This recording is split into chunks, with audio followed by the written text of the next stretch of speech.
Good evening, all. As you know, there are very many versions of Bram Stoker's classic novel, Dracula. Some of them are divine, such as Todd Browning's version with Bela Lugosi from 1931, and the Hammer Dracula movies with Christopher Lee, and even the one I reviewed recently, uh, uh, Jess Franco's Count Dracula, which also starred Christopher Lee. Unfortunately, Dario Argento's Dracula, sometimes known as Dracula 3D, from 2012, is not one of them. Um, it's interesting, but very, very flawed, and there's a very funny quote from one place, Rotten Tomatoes, about it, which says, and I quote, "It's schlocky and gross, but far from bad enough to be good. Argento's Dracula 3D bites and sucks in all the wrong ways," and I think that about says it all. It's not an uninteresting movie. It's not an uninteresting adaptation, but it jumps all over the place. It's very disjointed. Some of the sets are kind of wobbly.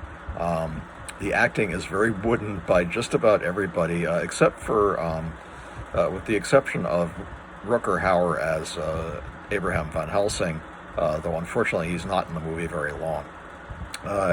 It was written by Dario Argento and also Stefano Piani, Enrique Carrezo, and Antonia Tentori. It stars the beautiful Asia Argento as Lucy, Rutger Hauer as Abraham Van Helsing, Marta Gastini as Mina Harker, Thomas Kretschmann as Dracula, Miriam Giovanelli as his quote-unquote niece, Tanja, very beautiful Italian actress and model.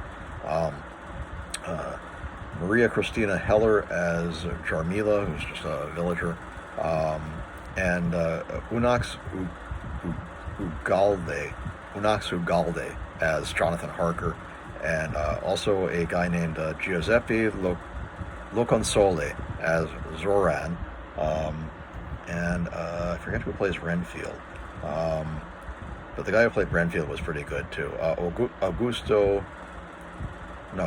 Giovanni Rossini as Renfield, and it starts with the usual thing. Although they changed in the book, Johnathan Harker is hired by Dracula to procure him a real estate location in London. He's going to move to London because his castle is collapsing and falling into decay, and he wants someplace new to live. And he sees a picture of Johnathan Harker's beautiful wife, Mina, and her equally beautiful friend, Lucy, and decides that he has to have them, basically, and hypnotizes Harker into helping him. Anyway, that doesn't happen in this movie. In this movie, for some reason, Johnathan Harker is hired by Dracula through Mina to catalog Dracula's library, which he never does. We don't really get to see any of the titles in Dracula's library or find out why he wanted his books cataloged. He just uses this as sort of an excuse to bring Harker to the castle. Then again, he sees the picture of Mina and Lucy, and he falls in love, in this case not with Lucy as in the original, but with Mina, because he thinks she resembles his dead wife, and that she's come back to him, as it were. The story progresses from there. Harker goes to this village and finds that the villagers are very closed-mouthed. They don't really tell him anything about Dracula, but he goes to the castle. Tanja attempts to seduce him, and Dracula intervenes and says, "Get away, he's mine," and he bites him in the neck, and we don't know if he's killed him or turned him into a vampire. He tries to escape and jumps out the window, which I think actually happened in the book, but he's confronted by Dracula, has turned himself into an enormous wolf and just savages him, apparently tears him apart. Then we go back to the village where Lucy has started to become sick, and nobody knows why, and she's getting weaker and weaker. And eventually, Mina notices when she's bathing her because she's sick and she wants to bring down her fever, that there are 2 bite marks behind her left knee, She says, "Oh, it's nothing. I slipped and cut myself."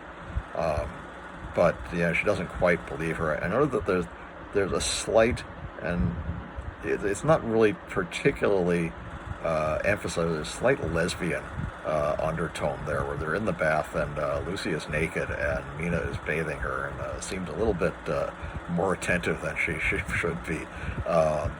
Maybe she's kind of a little bit besotted, I think, by her. One of the problems that I had with this adaptation, and this was made in 3D, and I did not see it in 3D, so maybe that's something that detracted from my viewing pleasure, but the guy who plays Dracula, Thomas Kretschmann, is absolutely wooden. He plays him as a complete blank, a complete cipher. He has no sexual magnetism whatsoever. The scene where he's kissing Lucy, he looks like, he might as well just be kissing a mannequin.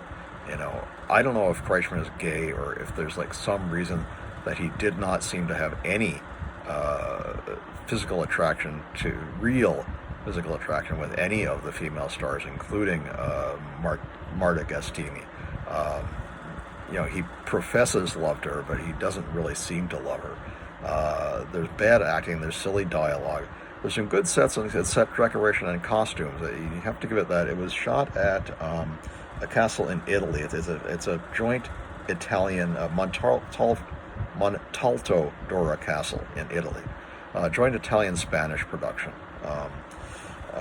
And some of the interiors and the sets are actually quite interesting, and there's the usual blue lighting. I don't know what they have about blue lighting being supposed to be scary. It's really not very scary.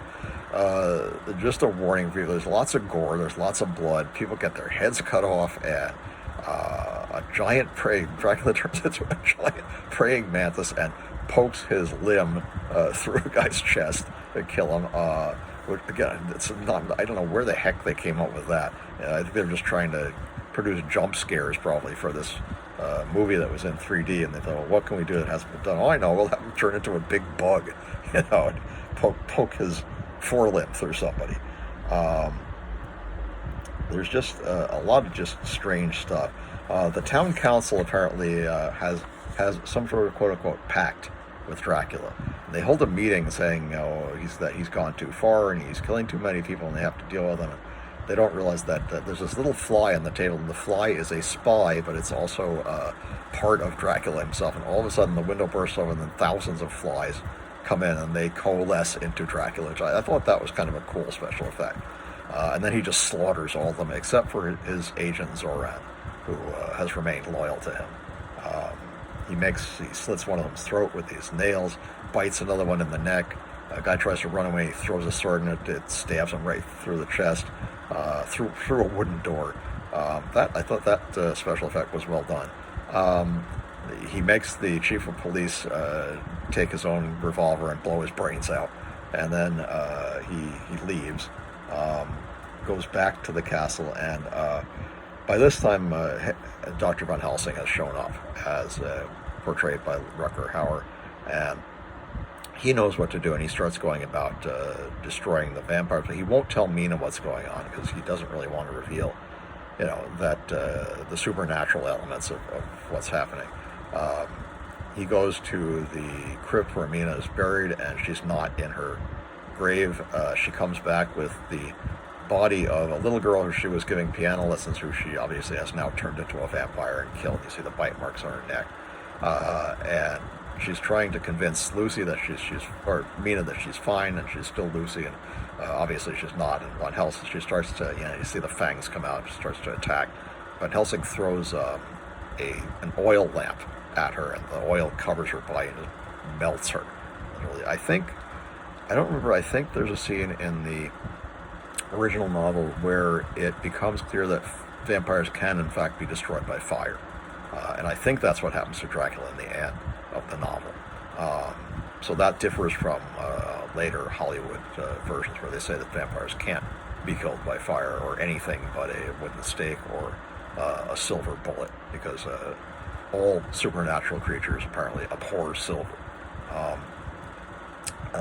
Van Helsing melts, I believe, a crucifix and makes it into a silver bullet, which he then dips in garlic and places it into a revolver, and he's going to confront Dracula, and he goes to confront him at the castle. Dracula overpowers him. He has now shown Lucy the grave of his wife, Dolingen de Gratz, who died in 1476 of a sudden fever. And he's been waiting 400 years for her to return. And he thinks because she looks like her that Mina is her return. She allows him to bite her in the neck, though again, there's supposed to be passion in this scene. I just didn't feel it. I don't know why. Something about Thomas Kretschmann does not come off as either passionate or sexy or seductive in any really way that a vampire should be, especially Count Dracula should be. But then Van Helsing shows up. He's got a priest with him. Dracula kills the priest. He and Van Helsing has a wooden cross and wooden spike, and he's going to stake him through the heart, and Dracula knocks it out of his hand. He's got superior power and starts beating him up, and then for some reason Mina snaps out of it, and she picks up the gun that Dracula has knocked out of Van Helsing's hand that has the silver bullet infused with garlic in it, and shoots him, and he starts to burst apart. You see a rather gory scene of his skeleton kind of melting away, or his body melting away, and there's just the skeleton underneath. And then he just explodes into like dust, into powder. Mina has now been released from Dracula's curse. Oh, I forgot to mention, Renfield is in love with Tanja. And when Tanja is destroyed by Van Helsing, she comes to attack Van Helsing for Dracula's benefit, and he holds up a silver crucifix that pierces her through the heart, and she also bursts into dust. And now Renfield is distraught because she was his quote-unquote mistress, and he loves her, and Van Helsing says, she was a monster. He said, no, she was an angel, I'm the monster. Starts to attack. He killed the priest, and then he started to attack Van Helsing, and Van Helsing slit his throat. And then he proceeds with what he does with Dracula. But they leave the graveyard, and in the final scene, he says something interesting. After Dracula dissolves, he says to Mina, his passion is a savage fire. It consumes what he wants most. He says, fire to ashes, ashes to fire. And then they walk out of the cemetery together. And you think that's the end of Dracula, except in the last scene, and I think this was obviously done just as a cheap jump scare. All of Dracula's ashes coalesce and they form into a wolf, which pounces out at the screen. I thought, oh, that's really corny. This is not a good movie. I do not recommend it. It's basically, unless you want to waste 2 hours of your life that you're never going to get back.